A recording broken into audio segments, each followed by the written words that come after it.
ક્ષત્રિયો વિરોધ કરી રહ્યા છે ત્યારે અમુક વિસ્તારોમાં આ વિરોધની કોઈ અસર દેખાતી નથી। આ દાવો કર્યો છે ભાજપે। જુઓ આ દ્રશ્યો।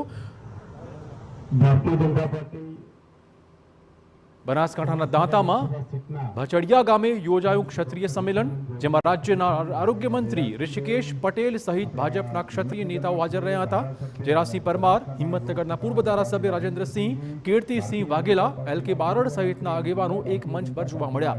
દાંતા ક્ષત્રિય સમાજના આગેવાન એલ.કે. બારડે દાવો કર્યો હતો કે રૂપાલા વિવાદની અહીંયા કોઈ અસર છે જ નહીં। ઈશ્વરે ઘણું આપ્યું છે તો અમારો એક ભારતીય જનતા પાર્ટી રૂપાલા સાહેબ ચાલતું હતું। અમારા તાલુકામાં રૂપાલા સાહેબની કોઈ અસર નથી, બિલકુલ કોઈ અસર નથી। અને જો નાની મોટી અસર થાય છે એ અમે કાલે મિટિંગ કરી છે। આ વડગામ તાલુકાના બે આગેવાનો બે પ્રમુખો હોય છે એ આજથી જ કાર્ય ચાલુ કરી દીધું છે। અને એ નાની મોટી કોઈ ભૂલ છે છોકરાની કે ભૂલ આજે વધુ માતાજી કરશે તો સુધરી જાય। ઠાકોર સમાજ તો ભાજપનું છે જ અમારા દોતા તાલુકામાં।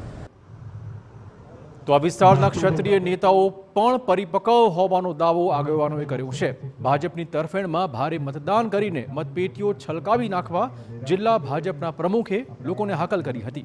પૂર્વ ધારાસભ્ય અને બનાસકાંઠા લોકસભાના પ્રભારી અને હું જોઈ શકું છું કે મંચ પર બેઠેલા આગેવાનો, સામે બેઠેલા આગેવાનો, આ બધામાં એટલું શક્તિ અને સામર્થ્ય છે કે આ વખતે દાતા record break lead Bharatiya Janata પાર્ટીને આપશે। અંબાજીમાં આરોગ્ય મંત્રી ઋષિકેશ